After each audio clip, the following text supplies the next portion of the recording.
So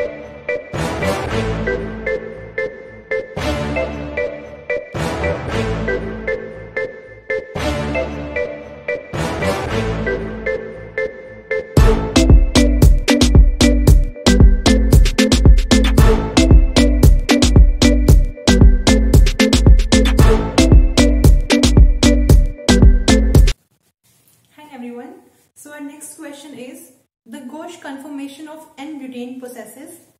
देखो सबसे पहले N-butane मतलब इस तरह का N-butane लीनियर चेन ऐसे है CH3, ठीक है। इसको हम किस तरह से लिख सकते हैं कि सपोज ये वाली कार्बन है, ठीक है, और एक ये वाली कार्बन है। इसको मैंने यहाँ पर रिप्रेजेंट कर रही हूँ 1 और 2, ठीक है। अब इसका क्या लगा हुआ है, 2 H है और एक CH3 है। क्वेश्चन में दिया हुआ है गॉस कन्फर्मेशन मतलब जो एंगल है वो कितना है 60 डिग्री। तो इसको हम किस तरह से लिखेंगे, सपोज मैंने यहाँ पे इसको इस तरह से लिखा है, यहाँ पे मैं लिख लूँ CH3 H, ये दोनों H और ये CH3। इस वाले केस में भी क्या है, अगर मैं CH3 को नीचे लिखती हूँ यहाँ पर ऐसे, अगर मैं सपोज को ऐसे मेंशन कर रही हूँ अगर, ठीक है, तो क्या हो रहा है यहाँ पर इन दोनों में क्या है एंगल 180 डिग्री, ठीक है। हमें करना कितना है 60 डिग्री। तो उसके लिए हम क्या करेंगे, इस पोजीशन पे करेंगे, इस पोजीशन पे CH3 यहाँ H और यहाँ पे क्या है ये भी H, ठीक है। अब इन दोनों में एंगल कितना है 60 डिग्री। ऐसे ही इसमें इस H में और इसमें क्या है 60 डिग्री एंगल। तो इन्होंने क्या पूछा हुआ है इसमें, ये पूछा हुआ है कि जो इसमें प्लेन ऑफ सिमेट्री है या नहीं है। हमें क्या चीज देखनी है, plane of symmetry, C2 axis या फिर सेंटर ऑफ सिमेट्री। देखो सेंटर ऑफ सिमेट्री कब होता, अगर यहाँ पे CH3 है, यहाँ पर CH3 इस तरह से होता और ये H अगर ऐसे होते, सपोज अगर ये स्टैगर्ड कन्फर्मेशन होती तो यहाँ पे क्या होता सेंटर ऑफ सिमेट्री, ठीक है, या फिर ऐसे सेंटर ऑफ सिमेट्री होता। तो यहाँ पे सेंटर ऑफ सिमेट्री तो नहीं है, तो जो हमारा ऑप्शन सी है वो तो गलत हो गया। अब ऐसे हम चेक करते हैं plane of symmetry. Plane of symmetry अगर हमारा नहीं हुआ तो हमारा ऑप्शन ए और डी एलिमिनेट हो जाएंगे। तो देखो प्लेन ऑफ सिमेट्री के लिए हमें क्या चाहिए, या तो हम यहाँ से कट करें, यहाँ से भी प्लेन ऑफ सिमेट्री नहीं है क्योंकि यहाँ पे जो CH3 है और ये बैक साइड में 60 डिग्री का एंगल है, तो प्लेन ऑफ सिमेट्री इसमें नहीं है, ठीक है। तो ऑप्शन ए और डी भी एलिमिनेट हो जाते हैं, बचता क्या है सिर्फ option B, C2 axis of symmetry, और ये क्या है कायरल। अब कायरल होने के लिए मैंने आपको बताया था कि प्लेन ऑफ सिमेट्री और सेंटर ऑफ सिमेट्री नहीं होने चाहिए, बाकी कोई भी सिमेट्री एलिमेंट होगा उससे कुछ फर्क नहीं पड़ता, ठीक है। तो यहाँ पे क्या है, प्लेन ऑफ सिमेट्री नहीं है, सेंटर ऑफ सिमेट्री नहीं है, तो ये मॉलिक्यूल क्या हो गया कायरल, ठीक है। So our correct option is option B. Next question देखते हैं, identify the chiral molecules chiral complexes from the following. तो यहाँ पर ना ये वाला क्वेश्चन करने से पहले मैं आपको एक जनरल बात बताती हूँ कि अगर कोई भी ऐसा कॉम्प्लेक्स है जिसमें एक, जैसे सपोज ऑक्टाहेड्रल कोई कॉम्प्लेक्स है और उसमें क्या हो रहा है, एक रिंग जो है वो अबव द प्लेन बन रही है और एक रिंग है बिलो द प्लेन, ठीक है। तो ऐसे जितने भी कॉम्प्लेक्सेस होते हैं जिसमें 2 रिंग्स होती है, एक अबव द प्लेन एक बिलो द प्लेन, तो वो क्या होता है हमेशा ऑप्टिकली एक्टिव और कायरल, ठीक है। जैसे सपोज करो, इसको दिखाने से पहले बता दो, कोई मेटल है सपोज यहाँ पर और ये ऑक्टाहेड्रल कुछ इस तरह से है, यहाँ पे सपोज EN लगा हुआ है, यहाँ पे EN ग्रुप है ऐसे, एक ये ऐसे है इस तरह से, ठीक है। तो ये दोनों तो प्लेन में होंगे। आप ज्यादा अच्छे से इमेजिन कर पाओ, इसमें ऐसे लिख लो, सपोज यहाँ पर ऐसे ये डैश पे है, ऐसे ही ये भी डैश पे है और ये दोनों क्या है ऐसे फ्रंट साइड पे है और ये दोनों प्लेन में है। अब क्या होगा, और ऐसा आपको कंसीडर करो तो ये तो क्या है दोनों मतलब एक तरह से प्लेनर हो जाएगा सिस्टम, और ये क्या है ये अबव द प्लेन, ये वाले रिंग ऊपर की साइड है और ये क्या है नीचे की साइड, ठीक है। मतलब अगर मैं इसको ऐसे कंसीडर कर लूं, यहाँ पे N ये 4 लगे हुए हैं, तो ये 4 N यहाँ पर है, सपोज करो वो यहाँ पर लगे हुए, ठीक है, सेंटर में मेटल है।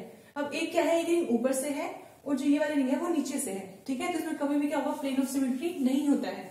तो अगर आपको कोई भी ऐसा कॉम्प्लेक्स दिया जाता है जिसमें एक मतलब दो से ज्यादा रिंग्स है, सपोज यहाँ पे कितनी है 3 रिंग्स है, या फिर सपोज ऐसे मान लो कि 2 रिंग्स है, एक अबव द प्लेन है एक बिलो द प्लेन, तो वो क्या होगा हमेशा ही ऑप्टिकली एक्टिव और हमेशा ही क्या होगा कायरल। तो इसमें जो फर्स्ट वाला एग्जांपल है, इसमें क्रोमियम के साथ लिखा हुआ है EDTA, तो इसमें भी क्या होगा इसी तरह से एक सिस्टम बनेगा।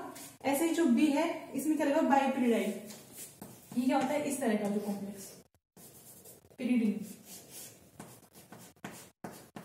ऐसे है, इस तरह का लिगेंड है, ठीक है। तो इसमें भी यही होगा क्योंकि यहाँ पे क्या लिखा हुआ है इसका चाइस, तो यहाँ पे सपोज ये NN ही लगा हुआ है, तो एक ऊपर जाएगी नहीं एक नीचे जाएगी। तो इस वाले केस में क्या होगा, जो A और B है वो क्या है कायरल है। जो C ऑप्शन दिया हुआ है इसमें प्लेटिनम है साथ में, ये यहाँ पे प्लेटिनम है, इस साथ में एक क्लोरीन लगा हुआ है और क्या है साथ में डाइईन, वो किस तरह से होता है एन एन एन, इस तरह का लिगेंड है, इस तरह का, ठीक है। तो जो प्लेटिनम होता है ये कॉम्प्लेक्स कैसा है, स्क्वायर प्लेन है, मतलब ये सारे आइटम्स क्या है सेम प्लेन में। सपोज मैं यहाँ पे अगर प्लेटिनम रखती हूँ, बुक के सेंटर में प्लेटिनम है, यहाँ पे क्लोरीन है, तो ये सारे हाइड्रोजन क्या है प्लेन में है। तो ऐसा मैं जो प्लेन डालूंगी इसको कट करता हुआ वो क्या करेगा, सारे आइटम से पास कर जाएगा। तो इसमें क्या है प्लेन ऑफ सिमेट्री, और प्लेन ऑफ सिमेट्री होने की वजह से क्या होगा, ये कायरल नहीं है। तो कायरल सिर्फ कौन से हैं, ए और बी। तो हमारा ऑप्शन कौन सा होगा, ऑप्शन बी। 21st का आंसर हो जाएगा ऑप्शन बी। अब जो नेक्स्ट क्वेश्चन है, ये क्वेश्चन काफी इंपॉर्टेंट है और ये क्वेश्चन है क्रैम्स रूल का, ठीक है। अब मैंने क्रैम्स रूल आपको नहीं करवाया है स्टीरियोकेमिस्ट्री करवाते टाइम, इसके लिए मैं अगर चाहूँ तो एक अलग से वीडियो भी बना सकती हूँ कि क्रैम्स रूल एंटी क्रैम में क्या है, काफी मतलब एक अलग से टॉपिक है, उसका मुझे कई सारे एग्जाम्पल भी करवाने पड़ेंगे तभी समझ आएगा। तो अभी जिस इस क्वेश्चन में नीड है मैं उतना बताती हूँ और बाद में मैं एक अलग से वीडियो भी अपलोड कर दूंगी क्रैम्स और एंटी क्रैम्स रूल के लिए, ठीक है। तो सबसे पहले हमने क्या किया हुआ है, जो रिएजेंट है वो जो लिखते हैं रिएक्टेंट, वो इस तरह से है। हमें ये मेंशन किया है, यहाँ पर मिथाइल लगाया हुआ है इन्होंने, यहाँ मिथाइल है, यहाँ पर हाइड्रोजन है, ठीक है। ऐड क्या किया हुआ है, ऐड किया हुआ है ग्रिग्नार्ड रिएजेंट, ठीक है। अभी मैं क्या करती हूँ, हमें इससे भी कोई लेना देना नहीं है तो मैं इसको आर इमेजिन कर लेती हूँ, सपोज ये आर है, ठीक है। अब हम ये देखते हैं क्रैम्स रूल में क्या होता है। देखो एक होता है क्रैम्स रूल, एक होता है एंटी क्रैम्स रूल, ठीक है। दोनों में डिफरेंस क्या है और दोनों कब हम यूज करते हैं। तो उसके लिए क्या करते हैं, ये कार्बोनिल वाला पोर्शन है, ठीक है। उसका जो नेक्स्ट कार्बन होगी वो क्या होगी, कायरल, मतलब उस पर 4 डिफरेंट ग्रुप्स हमें गिवन होंगे। जैसे यहाँ पे एक मिथाइल है, हाइड्रोजन है, यहाँ पे एक हो गया बेंजाइल ग्रुप और साथ में ये, तो ये कायरल कार्बन है, ठीक है। अब इस पे जो ग्रुप्स लगे हुए हैं उनको हम देखते हैं। अगर यहाँ पे कोई ऐसा ग्रुप लगा हुआ है जिसमें लोन पेयर है, सपोज करो मैं यहाँ पे एक को एच को हटा के सपोज मैं यहाँ पे OH लगा दूंगा सब, ठीक है। तो ऑक्सीजन के पास क्या है, लोन पेयर्स।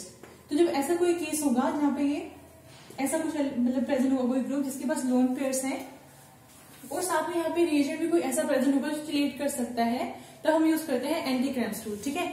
उसको मैं आपको बाद में एक्सप्लेन करूंगी, हम सिर्फ यहाँ पे किसकी नीड है, क्रैम्स रूल की। तो अब देखो क्रैम्स रूल में हम क्या करते हैं, देखो जो ये 3 ग्रुप्स यहाँ पे लगे हुए हैं इसको हम आइडेंटिफाई करते हैं अलग अलग, मतलब क्लासिफाई करेंगे स्मॉल, मीडियम और लार्ज ग्रुप में इनके साइज के बेसिस पे। जैसे जो हाइड्रोजन है वो क्या है, स्मॉल है, तो मैं उसको एस लिख रही हूँ, ठीक है। उसके बाद एक मिथाइल है और एक CH2 का डी लगा हुआ है, तो ये क्या है लार्ज ग्रुप और ये क्या है मीडियम ग्रुप, ये मीडियम है ये लार्ज है, ठीक है। तो क्रैम्स रूल के लिए हम क्या करते हैं, जो लार्ज वाला ग्रुप होता है उस पर फोकस करते हैं। जैसे यहाँ पे जो लार्ज ग्रुप है ये बेंजाइल ग्रुप, ये क्या है सिन प्लेन में है कार्बोनिल के साथ।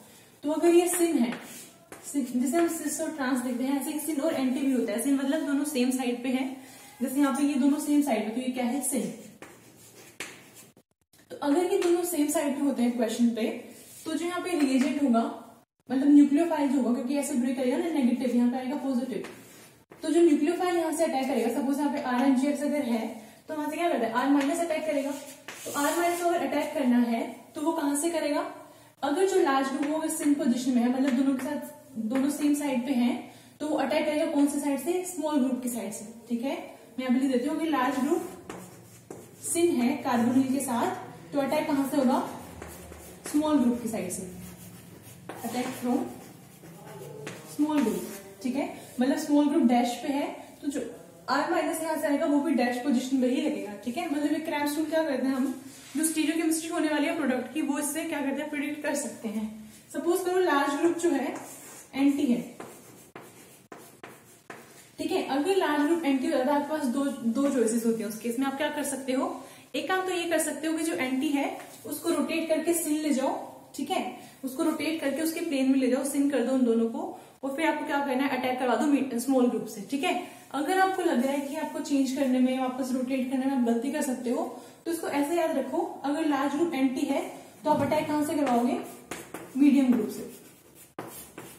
मुझे ये वाला ज्यादा सही लगता है क्योंकि इसमें रोटेट करवाने का पंगा नहीं होता, हम सिर्फ देखते हैं कि ये क्या है, दोनों सिन है, दोनों सेम साइड में है, स्मॉल से अटैक करवाएंगे। सपोज ये एंटी होता, एंटी होगा तो कैसे होगा, सपोज ये ऐसे है, ऐसे कुछ लगा हुआ है, यहाँ पे लार्ज ग्रुप लगा हुआ है ऐसे, या फिर ऐसे मान लो ये लार्ज ग्रुप ऐसे लगा हुआ है और साथ में ये H यहाँ पर है और यहाँ पे ये मीडियम ग्रुप है कोई, ठीक है। तो अब ये इसके सेम प्लेन में नहीं है तो हम क्या करेंगे, अटैक कहां से करवाएंगे, मीडियम से, या फिर मैंने इसकी स्टीरियो मेंशन करके गलती कर दी, एक सेकेंड। सपोज ये इस तरह से जो लार्ज ग्रुप है वो यहाँ पर ये लार्ज ग्रुप है और यहाँ पे ऐसे मेंशन किया हुआ है, ये H या मतलब यहाँ पे स्मॉल ग्रुप और यहाँ पे मीडियम ग्रुप। अगर ये ऐसा है तो ये क्या होगा एंटी, ये दोनों आपस में क्या है एंटी। तो इस केस में हम क्या करेंगे, जो अटैक होगा न्यूक्लियोफाइल का वो मीडियम ग्रुप की साइड से होगा, ठीक है। तो अभी क्या है हमारे पास जो क्वेश्चन उसमें क्या है सिन है, तो अटैक कहां से होगा, स्मॉल ग्रुप की साइड से, ठीक है। अब हम करते हैं कैसे होगा, मैंने यहाँ इसको ब्रेक किया, यहाँ से R माइनस आया तो क्या बनेगा, पीएच यहाँ पे एज इट इज रहेगा, मिथाइल जैसे है, ये कोई चेंज नहीं आएगा। यहाँ पे कार्बोनिल है, ओ के साथ क्या यहाँ पे साथ में क्या कह रहे हैं उन्होंने वाटर, हाँ ये ऐड किया, चलो ये तो सॉल्वेंट, ठीक है। ऐसे हो गया ये। और जो ये हमारा R माइनस आ रहा है वो कहां से आएगा, स्मॉल ग्रुप की साइड से। स्मॉल ग्रुप किसका है, डैश पे, तो ये क्या होगा, जो R लगेगा वो हमारा डैश पोजीशन पे आएगा, ठीक है। और उसके साथ क्या था, पहले से एक H था, तो अब H कैसे हो जाएगा, ऐसे H इस वाली साइड से हो जाएगा, ठीक है। ये हमारा बन गया प्रोडक्ट। और यहाँ पे क्या है, क्योंकि OH लास्ट में हम क्या करेंगे, यहाँ पे OMGBr रहेगा, फिर लास्ट में क्या हो जाएगा OH, तो हमारा प्रोडक्ट ये है। लेकिन आप जब वो देखोगे, इसके ऑप्शन देखोगे A और B, तो वहां पे क्या है, इन्होंने R को क्या किया हुआ है, प्लेन में लिखा हुआ है, और OH को ये या तो इस वाली पोजीशन पे ले आए या तो इस वाली पे ले आए। अब हम क्या यूज करेंगे, स्टीरियोकेमिस्ट्री जैसे हमने पढ़ी है। तो यहाँ पर जो ये वाला बॉन्ड है इसको मैं ऐसे लिखूंगी, ठीक है। इसके साथ दो ग्रुप लगे हुए हैं, ये जो वाला ग्रुप है इसको मैं लिखूंगी R, ये ऊपर की साइड है, इन दोनों में H बैक साइड पे है और मिथाइल जो है फ्रंट साइड पे है, ठीक है। इस वाले के लिए हम क्या करेंगे, OH हमारा ऊपर की साइड है, R जो है इसको मैं R डैश लिख देती हूँ, ये R डैश, ये अपना R है, ये बैक साइड पे है, H फ्रंट साइड पे। इस तरह से है। अभी हमें क्या चाहिए, जो ये R है जो बैक साइड पे है डैश पे, हम चाहते हैं कि यहाँ पर आए, क्योंकि हमारे ऑप्शन में हमें इसी तरह से गिवन है, ठीक है। तो इसको हम क्वेश्चन ऑप्शन के अकॉर्डिंग चेंज करेंगे, इसको यहाँ ले जाएंगे। तो क्या करेंगे, हम रोटेट करना स्टार्ट करते हैं, इसको यहाँ ले जाओ, इसको यहाँ पर ले आओ, ठीक है। करते हैं कैसे जाएगा ये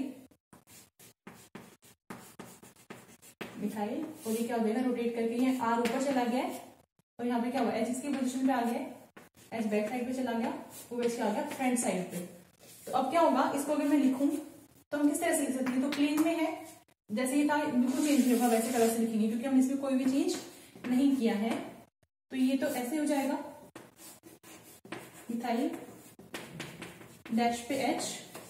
अब यहाँ देखो जो प्लेन है उसमें क्या हो जाएगा, R हो जाएगा और अपना H जो है वो बैक साइड पे, OH फ्रंट साइड पे, OH ऐसे हो जाएगा फ्रंट साइड पे, H हो जाएगा डैश पे। अब देखो ऑप्शन, इसमें अपना क्या होगा, हाँ जो A ऑप्शन है उसमें क्या है, OH अबव द प्लेन दिया हुआ है, ठीक है। हमारा अबव द प्लेन ही आया है, तो हम क्या करेंगे, हमारा A जो है वो क्या है, मेजर प्रोडक्ट, ये हमारा हो गया A, ये क्या है मेजर प्रोडक्ट और ये क्या है क्रैम्स प्रोडक्ट, ठीक है। तो हमारा ऑप्शन क्या हो जाएगा A। इस तरह से हम करते हैं क्रैम्स रूल वाले क्वेश्चंस।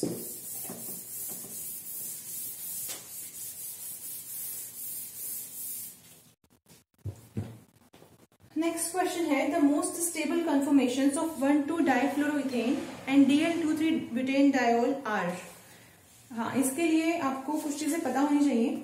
जैसे फॉर एग्जांपल जितने भी हैलोजेंस होते हैं, फ्लोरीन, क्लोरीन, Br, आयोडीन, ठीक है, इसको छोड़ दो, इसका साइज क्या है, सबसे स्मॉल है।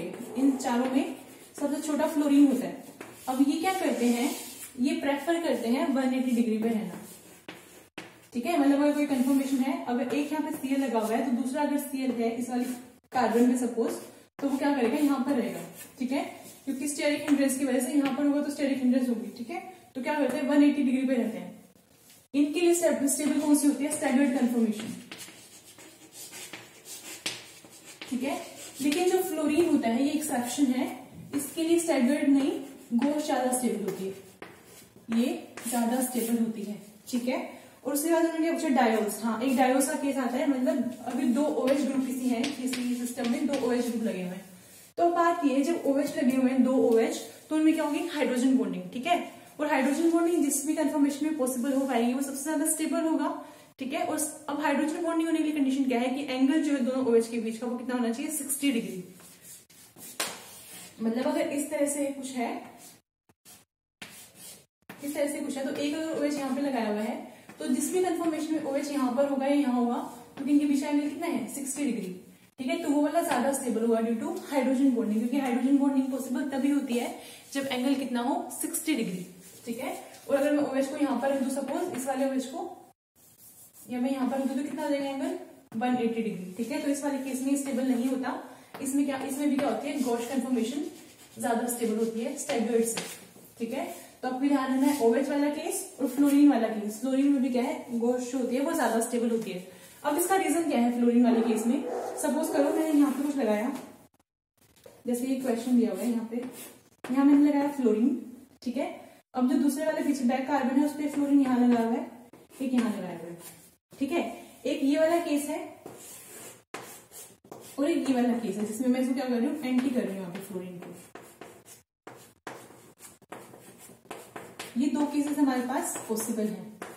ठीक है, अगर आप बाकी हेलोजेंस के जैसे देखोगे तो उस वाले केस में क्या होगा, ये वाली कंफर्मेशन इस वाले से ज्यादा स्टेबल होगी। क्यों? क्योंकि एंगल कितना है 180 डिग्री, दोनों जो हेलोजेंस हैं वो आपस में क्या है 180 डिग्री पे हैं, तो ये ज्यादा स्टेबल होना चाहिए। बट फ्लोरीन के केस में ये ज्यादा स्टेबल होता है। इसका रीजन दो रीजन होते हैं, एक तो फ्लोरीन का साइज छोटा होता है। ठीक है, तो उसमें रिपल्शन नहीं होता, जो कि इन तीनों में होता है।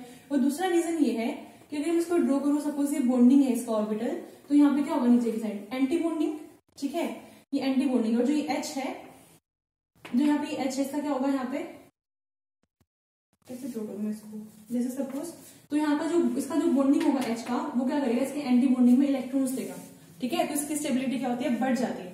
इस वाले केस में H दे सकता है इसके एंटी बॉन्डिंग में इलेक्ट्रॉन्स, और इसको मैं ये करती हूँ तो इस वाले केस में इसके एंटी बॉन्डिंग में कौन देगा, फ्लोरीन का बॉन्डिंग ऑर्बिटल इसके एंटी बॉन्डिंग में इलेक्ट्रॉन्स डालेगा। ठीक है, तो H का जो C और H का बॉन्ड होता है वो ज्यादा इजीली क्या करता है, इलेक्ट्रॉन्स डोनेट कर सकता है। तो इस वाले केस में क्योंकि हमें क्या हो रहा है, काइंड ऑफ हाइपर कंजुगेशन ही है, तो वो क्या होती है, CH की ज्यादा होती है CF से, तो इसलिए ये वाला केस ज्यादा स्टेबल होता है ड्यू टू 2 रीजंस। एक तो फ्लोरीन का साइज छोटा है तो रिपल्शन नहीं होता, और दूसरा इसके एंटी बॉन्डिंग में क्या होता है, जो CH वाला बॉन्डिंग ऑर्बिटल होता है वो इलेक्ट्रॉन्स डोनेट करके स्टेबिलिटी को इंक्रीज कर सकता है। ठीक है, तो अब आप देखो ऑप्शंस, इस वाले केस में क्या है, सबसे स्टेबल पूछा हुआ है, तो फ्लोरीन का मैंने आपको अभी बताया, ये वाला ये किस किस में मेंशन किया हुआ है, एक तो ऑप्शन ए में है और एक बी में है। ठीक है, बाकी डायोस वाला देखते हैं। मैंने आपको अभी बताया कि OH को कितनी पे होना चाहिए, 60 डिग्री पे ड्यू टू हाइड्रोजन बॉन्डिंग, तो सिर्फ डी में ही दिया हुआ है 60 पे, ए में जो है दोनों 180 पे दिए हुए, तो ए वाला ऑप्शन नहीं होगा। ऑप्शन क्या होगा इसका, डी।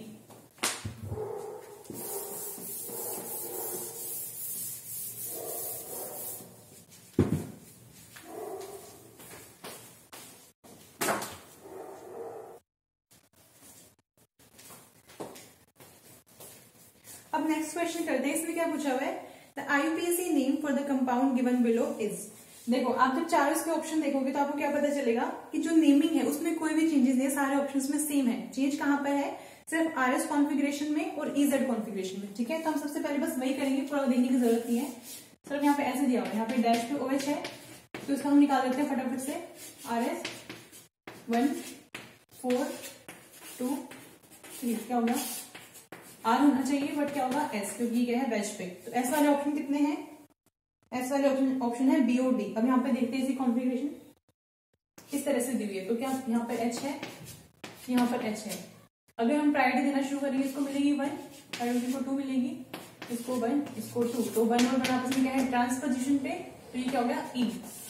ठीक है, तो जिसमें S और E दिया हुआ है वो हमारा आंसर है, वो क्या है ऑप्शन डी। अब देखते हैं next question, consider the following reaction sequence, the overall yield for the formation of para hydroxy acetylide and ortho hydroxy acetylide from phenol respectively are. ठीक है, इस वाले क्वेश्चन में क्या है, एक ट्रिक होती है, आपको पूरा सोल्व करने की, फॉर्मूला लगाने की कोई नीड नहीं है।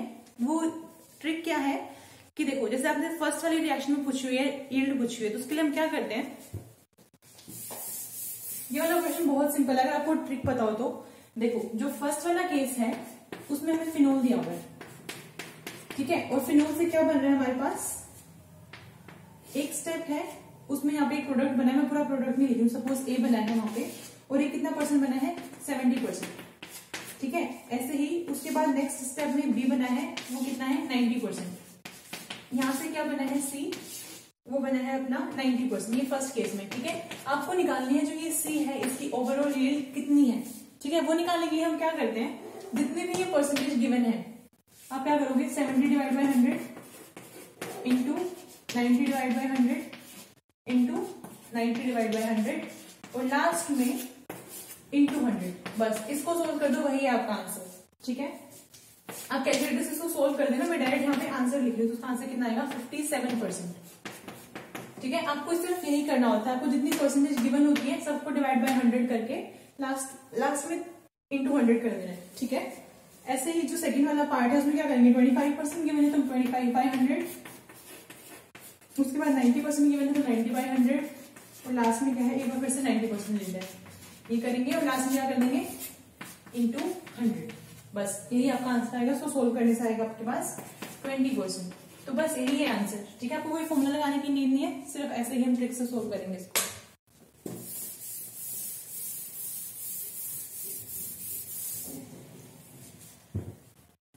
अब है next question, the two benzylic hydrogens HA and HP the compounds 1 and 2 are. देखो ऐसा क्वेश्चन एक बार पहले भी पूछा हुआ, मैंने आपको भी करवाया था पहले वाली वीडियो में। हाँ, वो आया था जून 2013 में, और ऐसा ही सिमिलर सा क्वेश्चन, एग्जैक्टली सेम नहीं है, बस थोड़ा सा कुछ कुछ रिलेशन है। जून 2013 में भी आया, फिर से दिसंबर 2013 में भी फिर से पूछ लिया है। इसमें क्या पूछा हुआ है, इसको ना मैं रोटेट करके इस तरह से लिखती हूँ ताकि हमें प्लेन ऑफ सिमेट्री वगैरह देखने में थोड़ा इजी रहे। ये N है, यहाँ पर लगाया हुआ है CH3 और यहाँ पर लगाए हैं HA, और इसको ऐसे नहीं, यहाँ पर फिनाइल लगाया है, यहाँ फिनाइल लगाया है, यहाँ HA है और यहाँ पर HB है। ठीक है, आपको बताना है जो HA और HB में है क्या रिलेशन है। ठीक है, इसके लिए आप क्या करोगे, एक तो आप देख सकते हो, जैसे देखो, एक तो आप क्या कर सकते हो, इसको रिप्लेस करोगे क्लोरीन से। ठीक है, एक आप क्या कर सकते हो, इस वाले H को रिप्लेस कर लो क्लोरीन से।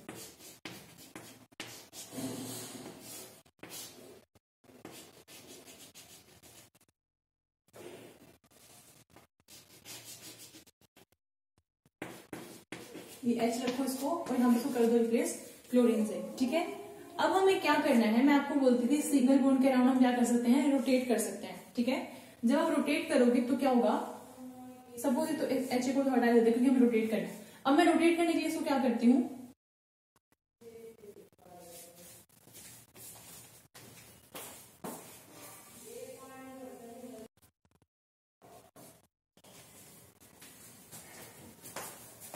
ठीक है, तो रिप्लेस करने के बाद क्या होगा, हमारे पास इस तरह का मॉलिक्यूल आ गया। अब अगर हमें चेक करना है ये दूसरे की मिरर इमेजेस हैं या नहीं, तो सबसे पहले तो देखो इसको हमें इस तरह से कन्वर्ट करना पड़ेगा, इसको हमें कभी पता नहीं चलेगा। तो मैं आपको क्या बोलती थी कि सिंगल बॉन्ड के अराउंड हम रोटेट कर सकते हैं। तो मैं क्या करूंगी, इसको यहाँ पर लेके आऊंगी, H को यहाँ ले जाऊंगी और Cl को यहाँ पर लेके आऊंगी। ठीक है, तो ये किस तरह से बन जाएगा, मैं डायरेक्ट रिप्लेस कर दूं, Cl को यहाँ पर लेके आ रही हूँ, Cl को यहाँ पर, PH यहाँ पर आएगा और क्या होगा, H यहाँ पर आ जाएगा। ठीक है, इस तरह का हमारे पास क्या बन गया, ऐसे बन गया। अब हम क्या करते हैं, इसमें भी ऐसे चेंज करते हैं, क्योंकि रूल क्या होता है कि जब हम फिशर में ड्रॉ करते हैं ना, तो मैक्सिमम नंबर ऑफ कार्बन्स जो है वो वर्टिकल लाइन पे आने चाहिए। ठीक है, तो इसको हम यहाँ पे लेके आएंगे, इसको यहाँ पर, H को यहाँ पर, तो ये क्या Cl की जगह पे आएगा PH और ये Cl क्या होगा, यहाँ पर आएगा। अब आप कंपेयर करो इन दोनों को, क्योंकि PH क्या है दोनों में यहाँ पर आ गया। ठीक है, तो स्टेबल कन्फर्मेशन इस तरह से होगी। अब देखो आपको क्या दिख रहा है, ये दूसरी क्या है, मिरर इमेजेस, और क्या है, मिरर इमेजेस तो है, लेकिन क्या जब इसको उठा के मैं इसके ऊपर सुपर इम्पोज कराने की कोशिश करूंगी तो क्या होगा, जो लेफ्ट साइड पे क्लोरीन है और लेफ्ट साइड पे हाइड्रोजन है, तो ये क्या है, non super imposable mirror images. तो ऐसे क्या होते हैं, इनएंशियोमर्स। तो ये क्या हो गए, इनएंशियोटॉपिक प्रोटॉन्स, इनएंशियोटॉपिक प्रोटॉन्स। ठीक है, ये तो पार्ट ए का रहा। अब अगर आपको इतना भी नहीं करना है, आप सपोज रिप्लेस करके नहीं देखना चाहते हो, तो उसको सिंपली हम कैसे सोल्व करेंगे, कि देखो हमें क्वेश्चन में ऐसे दिया हुआ था, यहाँ पर ये दो मिथाइल लगाए थे। ठीक है, यहाँ PH लगाया था, यहाँ पे H, यहाँ पर H। ठीक है, इस तरह से हमें दिया हुआ था। हम क्या करेंगे, सबसे पहले इसको स्टेबल बना लेते हैं। स्टेबल के लिए क्या करेंगे, PH को यहाँ लाएंगे, इस H को यहाँ, इस H को यहाँ, ये PH और यहाँ पर होगी HH। अब हम क्या करेंगे, इसमें क्या चेक करेंगे, प्लेन ऑफ सिमेट्री। अगर मैं इसको यहाँ से कट कर दूं तो क्या है, प्लेन है। ठीक है, तो ये क्या होंगे, डायरेक्टली इनएंशियोटॉपिक, आपको रिप्लेस करने की नीड नहीं है। तो ऑप्शन इनएंशियोटॉपिक इन 1, हाँ, तो हमारे पास देखो बी और डी ऑप्शन जो है उसमें क्या है, दोनों में लिखा हुआ है, एक तो है इनएंशियोटॉपिक इन 1 या फिर इनएंशियोटॉपिक इन बोथ। तो आपको ऐसे पता नहीं चलेगा, दूसरा वाले भी सोल्व करना ही पड़ेगा। ठीक है, ऑप्शन ऐसे एलिमिनेट नहीं हो रहे। तो हम क्या करेंगे, जो दूसरे वाला एग्जाम्पल है उसमें यहाँ पे हमने नाइट्रोजन मेंशन किया हुआ है, बट इस बार डिफरेंस क्या है कि डैश से है यहाँ पर मिथाइल, और यहाँ पे ये क्या है, वेज से है। बाकी सेम है, यहाँ पे पीएच है, यहाँ पे फिर से एच, यहाँ पे एच। ठीक है, तो इस बार मैं क्या करूंगी, इस बार अगर हम देखेंगे तो प्लेन ऑफ सिमेट्री नहीं है। ठीक है, तो फिर से हम वही करते हैं, पीएच को रिप्लेस करके ना यहाँ पे लेके आते हैं, इसको पीएच ले आते हैं, ये एच और ये एच, इस तरह से बन। तो आप क्या देख रहे हो कि यहाँ पर जो है प्लेन ऑफ सिमेट्री तो नहीं है। ठीक है, अब हम क्या करेंगे ऐसे केसेस में, अगर आप इसको रिप्लेस भी करते हो, इसको रिप्लेस कर सीएल आ गया, अब मैं क्या करूंगी, इसको रिप्लेस करती हूँ इस साइड पे, तो यहाँ पे सीएल आएगा, यहाँ एच रहेगा। तो ये देखो आप, ये क्या एक दूसरे की मिरर इमेजेस हैं।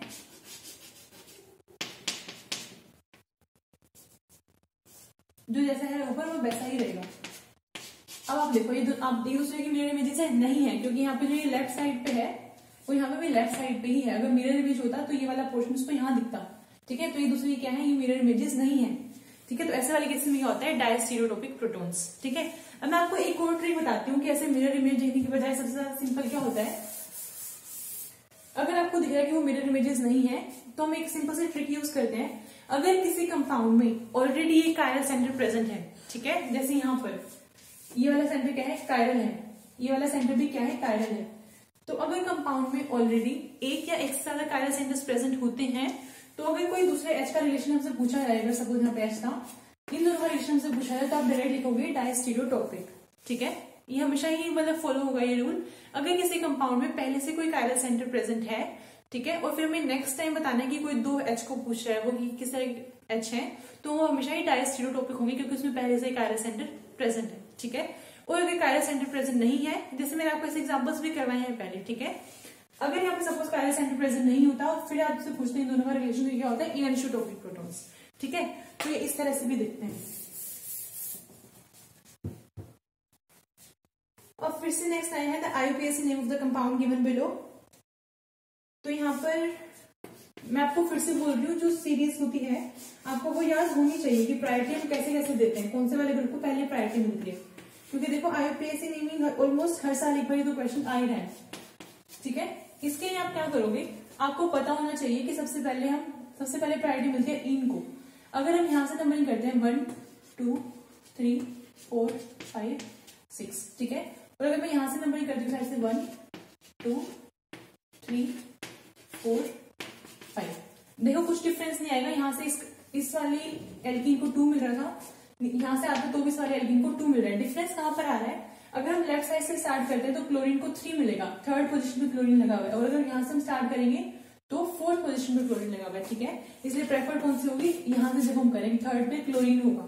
ठीक है, तो ऐसे करने से क्या होगा, हमारा COD तो गलत हो गया, क्योंकि फोर्थ पे क्लोरीन नहीं आएगा। अगर उसको थर्ड मिल रहा है इस वाले साइड से चलने से, तो वो यही चलेगा। ठीक है, तो A और B में से हमें डिसाइड करना है। अब आप देखो ये E है या Z, देखने के लिए क्या करेंगे, यहाँ पे H लगा हुआ है, नंबरिंग करते हैं इसको, इन दोनों की हम प्रायोरिटी देते हैं। इसको मिलेगा 1, हाइड्रोजन को मिलेगा 2, क्लोरीन को यहाँ पे 1 मिलेगा, इसको मिलेगा 2, यहाँ पे 2 क्या है, दोनों सेम साइड पे है, तो ये क्या हो गया Z, ये Z है। और उसके बाद अब देखो जो ऑप्शन A और B है, उस A में तो क्या किया हुआ है, दोनों E गिवन है, और B में एक Z और E गिवन है, तो आपको दूसरा निकालने की भी जरूरत नहीं है। ऑप्शन क्या होगा, डायरेक्ट B। ठीक है, इस तरह से करते हैं। अब है next question, stereoselective reduction of the dione A with a chiral reducing agent provides the corresponding diol B in 100% diastereoselectivity and 90% enantiomeric axis favoring RR configuration. The composition of the product is, इसके लिए आपको एक बार पता होनी बहुत important है कि हम इनैंशियोमेरिक एक्सिस कैसे निकालते हैं।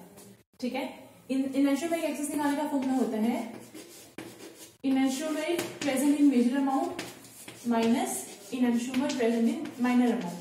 ठीक है, सपोज करो एक सैंपल है, उसमें क्या है, उसमें R गिवन है हमें 70%, हम बोल रहे हैं कि उसमें R 70% है और S जो है 30% है।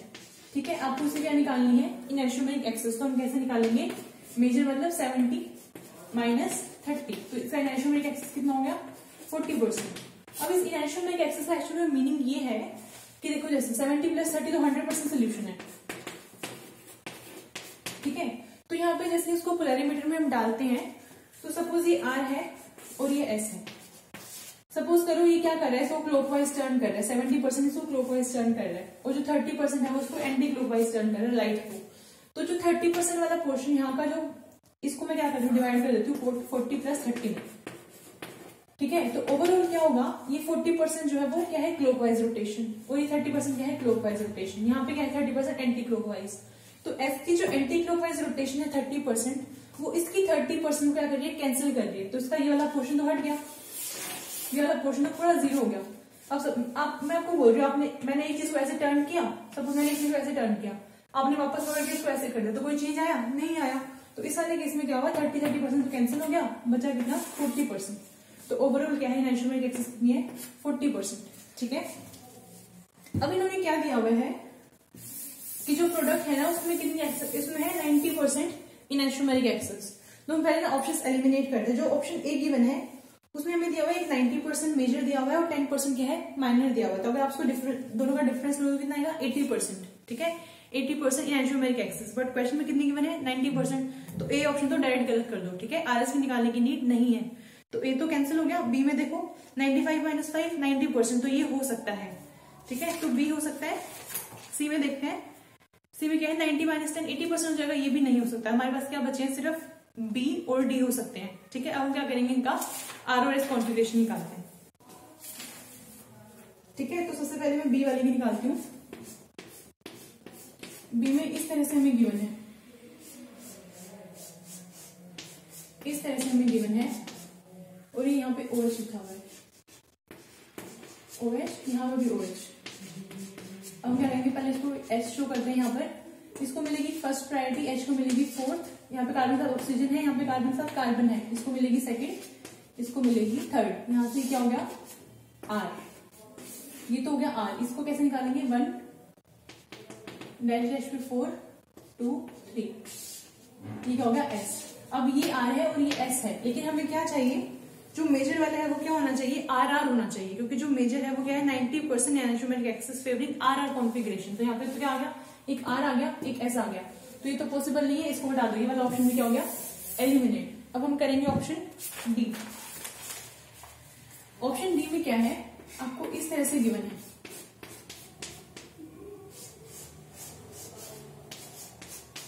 इस तरह से कुछ गिवन है। यहाँ पे OH है और ये डैश डैश पे H है, ऐसे यहाँ पे डैश पे H है। तो ये तो सिमिलर है, लास्ट टाइम आया था तो मैंने R निकाला था हमने, इसको R लिखते हैं। यहाँ पर देखते हैं हम, H यहाँ पर है, इसको मिलेगा 4, इसको 1, इसको 2, इसको 3, ठीक हो गया S। बट होना क्या चाहिए, R। तो ये क्या आ गया हमारा, R और R, और ये कितना होना, ये कितना दिया हुआ है, 95% R है, और ऐसे जो मिनिमम हो गया है 5% क्या है, SS, ये है RR, ठीक है। जब आप इसको माइनस करोगे तो क्या बचेगा, 90% इन आइसोमेरिक एक्सिस इन RR, ठीक है। इस तरह से निकाल दो, तो हमारा ऑप्शन क्या हो गया, ऑप्शन डी।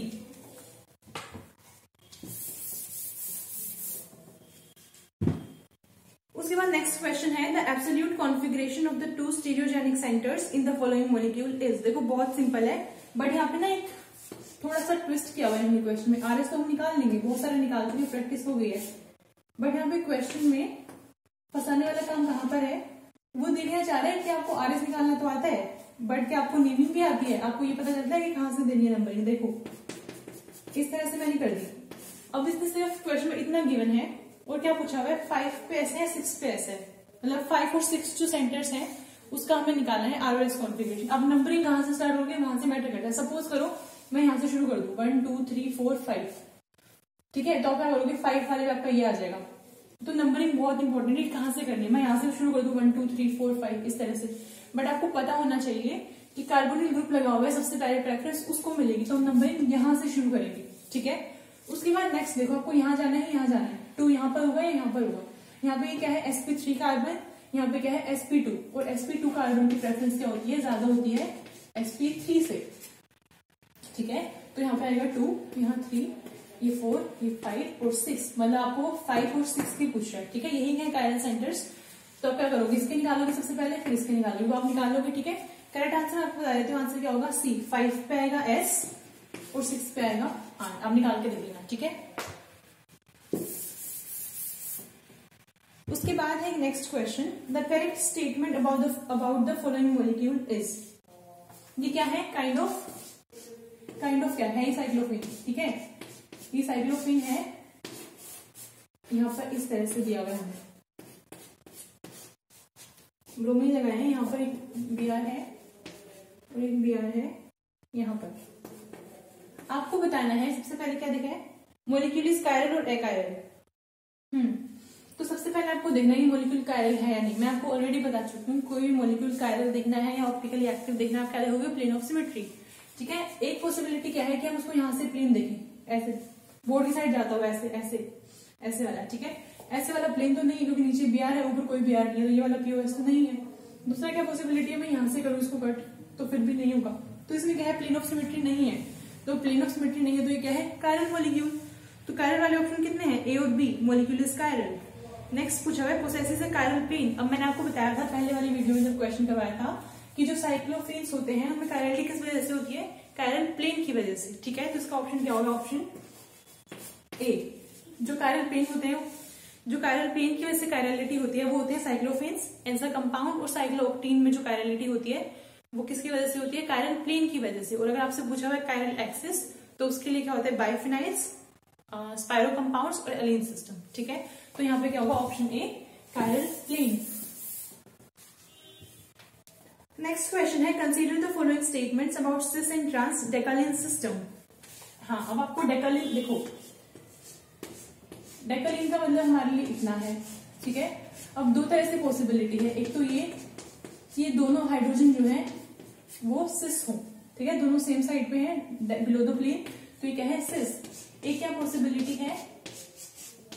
एक डाउन द प्लेन हो और एक अबव द प्लेन हो, तो ये वाला क्या है? ट्रांस। ठीक है, ये तो हम सिर्फ बोर्ड पे दिखाने के लिए है, बट एक्चुअल में कैसे एग्जिस्ट करता है? चेयर फॉर्म में ये है। ठीक है, अब मैंने इसको ऐसे बनाया, एक एच ऊपर जाएगा, एक एच नीचे जाएगा। ठीक है, तो ये अबव द प्लेन, ये बिलो द प्लेन, तो ये दोनों क्या है? ये हमारा कैसा हो गया? Trans isomer. ठीक है, अगर हमें सिस बनाना है तो हमें क्या करना पड़ेगा? या तो दोनों को हम अप करें या दोनों को डाउन करें। ठीक है, दोनों को डाउन करते हैं, ऐसे ऐसे, इस तरह से आपका बनेगा। ठीक है, अब एच क्या होगा? यहाँ पे भी अप और यहाँ पे भी अप, ये क्या है? सिस। अब देखो इसमें ना एक बात है, पूछा हुआ है ज्यादा स्टेबल कौन सा होता है। ठीक है, आपको सारे ही ऑप्शन गिवन है तो आपको पता होना चाहिए जो ट्रांस है वो क्या होता है? More stable. अब उसका रीजन आपको बताती हूँ कैसा क्यों है। This is more stable. अब एक वर्ड होता है, जब चेयर कन्फर्मेशन की हम बात करते हैं तो एक वर्ड होता है रिंग फ्लिपिंग। रिंग जो है वो फ्लिप करती है। फ्लिप का मतलब क्या है? जो ग्रुप पहले एक्चुअल पोजीशन पे है, फ्लिपिंग के बाद क्या होगा? वो इक्विटोरियल पोजीशन पे चला जाएगा। ठीक है, तो देखो यहाँ पर अगर मैं इसको फ्लिप कर रहा हूँ तो एच क्या है? ऊपर की साइड में, एच को मैं नीचे की साइड लेके जाना है, और ये रिंग क्योंकि नीचे यहाँ पर डाउन, देखो नीचे साइड ना डाउन है तो उसको ऊपर करना है, वो ऐसे। ये डाउन है, इसको अप करना है ऐसे, और यहाँ पे एच क्या हो जाएगा? ऐसे आएगा एच डाउन, और ये भी क्या होगा? डाउन। और इस तरह से क्या बन जाएगा? 1 2 3, इस तरह से हो जाएगा हमारे पास। ठीक है, तो ये हमारा बन गया। ये यहाँ पे क्या होगा? रिंग फ्लिपिंग पॉसिबल है। ठीक है, यहाँ पे दोनों एच ऊपर की साइड है, यहाँ पे दोनों एच नीचे की साइड है, तो ये तो क्या होगी? Ring flipping. लेकिन इस वाले सिस्टम में फ्लिपिंग पॉसिबल नहीं है। क्यों? क्योंकि देखो अब ये नीचे की डाउन है, ये अप है। ठीक है, मुझे क्या करना है? इसको अप करना है। अप करूंगी तो मतलब ये ऐसे हो जाएगा, ये अप है तो इसको डाउन करूंगी तो ऐसे। अब ये रिंग बनानी ही पॉसिबल नहीं है यहाँ पे। ठीक है, तो इसलिए इसमें क्या होता है? रिंग फ्लिपिंग नहीं होती। ट्रांस जो होता है वो रिजिड सिस्टम है, और रिजिड सिस्टम की वजह से उसमें रिंग फ्लिपिंग नहीं होती है। ठीक है, इसलिए वो क्या है? More stable than cis. ठीक है, एक तो यही हो गया, एक तो trans isomer is more stable, option B. और उसके बाद क्या है? रिंग फ्लिपिंग किसमें होते हैं? सिस में होते हैं। Ring cis isomer undergoes ring flipping. तो हमारा करेक्ट ऑप्शन कौन सा हो गया? जिसमें बी और डी है, ऑप्शन ए। ठीक है, 31st का आंसर हो जाएगा ऑप्शन ए।